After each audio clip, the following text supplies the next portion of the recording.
moved to Singapore with my parents in 1988. That's 27 years ago. I didn't stay the entire 27 years here in Singapore, but a good chunk of it. So I went to school here when I was a teenager. Then I moved back to Europe to study. After which I moved to Indonesia to work for a few years. Went back to Europe to be part of a startup in the very early days in the internet bubble, back in 1999. And then came back here in 2000 to be part of another startup here in Singapore, just down the road, selling music online, which was probably one of the, if not the first legal alternative to Napster, 3 years before Apple iTunes. And I've been here on and off since.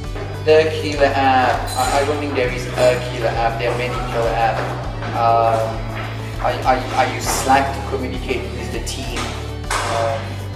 I use Telegram as my messenger, as my default messenger. That's probably the one I wish I had developed, because I'm a big fan of privacy, and I think Telegram, as opposed to Facebook Messenger and WhatsApp and Viber, which I also use, because you basically have to use the apps that your friends and family use, right? So unless I can convince everyone to switch, which is not going to happen, I have to use the same app as everyone else. But when possible, I use Telegram because of their approach towards privacy.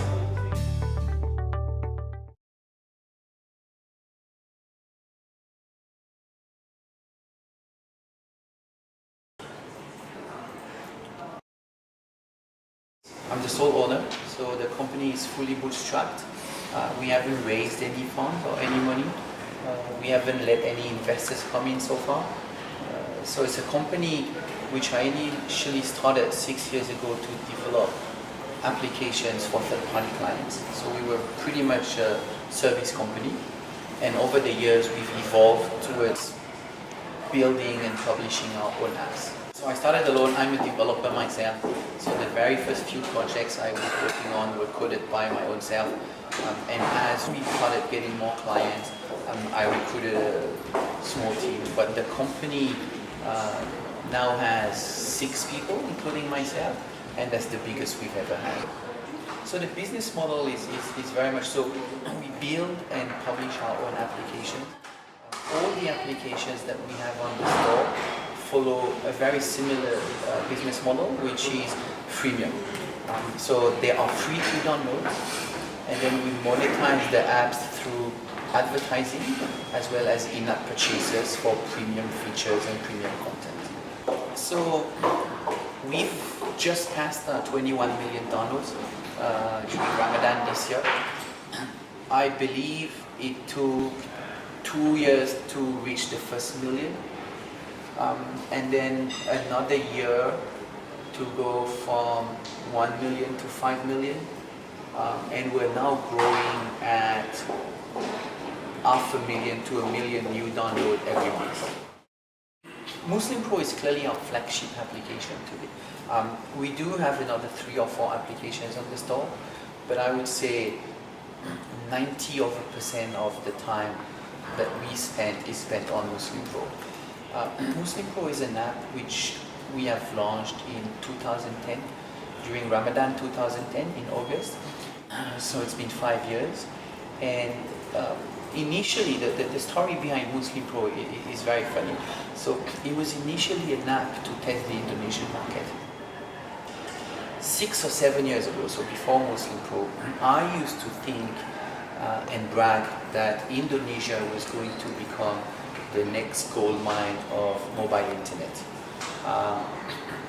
It was probably a bit early, and not many people wanted to, I wouldn't say believe, because everybody agreed. You didn't have to be you didn't have to be a wizard to know that Indonesia was going to become big in mobile internet, but it was probably a bit early, so nobody really wanted to engage in that market 7 years ago. And I told myself, I speak fluent Indonesian. I live an hour away from Jakarta here in Singapore.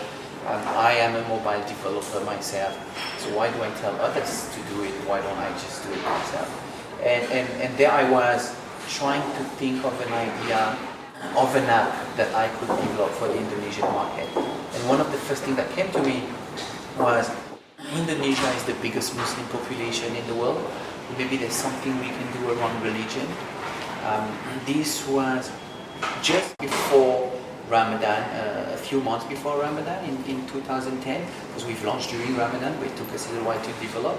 And I thought maybe we could do an app to not just calculate fasting times during Ramadan, because that app would only have been used one month a year, but prayer times. And that's every year, 365 days, 5 times a day. So that's how Muslim Pro began, an app to calculate prayer times for the Indonesian population. Funny enough, it didn't work at all. It was too early as well for Indonesia. So everyone who used to tell me that it was too early, they were actually right, and I was wrong. Where I would say I was lucky is that the app immediately took off and got some traction, some momentum in developed countries where smartphone penetration was already high. And those were France, US, and the UK. Back in 2010, smartphone penetration in Indonesia and in the rest of the developing world was very, very low. So there was no way my app could have worked, because people were Muslim but they did not have iPhones or Android phones. But in the US, in the UK, and in France, people had smartphones, and you have very strong Muslim minorities in those countries. So the app started becoming very successful and popular in these countries. And over the years, as the developed countries continue to develop and as the smartphone penetration continue to increase in these territories, the app has slowly taken off in those countries as well. So I wouldn't say it was due to a change in strategy. I think it was due to two factors. One under our control, one completely out of our control. First is when we launched Muslim Pro in 2010, we launched on iOS only. And the smartphone penetration was low in Indonesia. The iOS penetration was even lower. And it's still not huge today. Indonesia used to be a BlackBerry country. It's now an Android and BlackBerry country, very much Android. So the first thing which did accelerate the growth in the developing world was the launch of Muslim Pro for Android.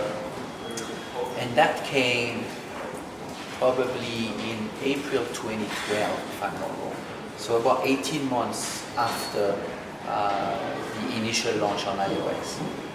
So that was clearly key in the acceleration of our growth in these countries, which were not very strong on iOS. And the second thing, like I mentioned earlier, is the organic acceleration of the smartphone penetration in these countries. And that's not something we have control of. It's just something we benefit from. Indonesia, like India, like Pakistan, like some countries in North Africa, is experiencing a huge and very fast growth in the smartphone penetration, and has been experiencing such growth for the past 2, 3, 4 years. And that's something we're surfing on.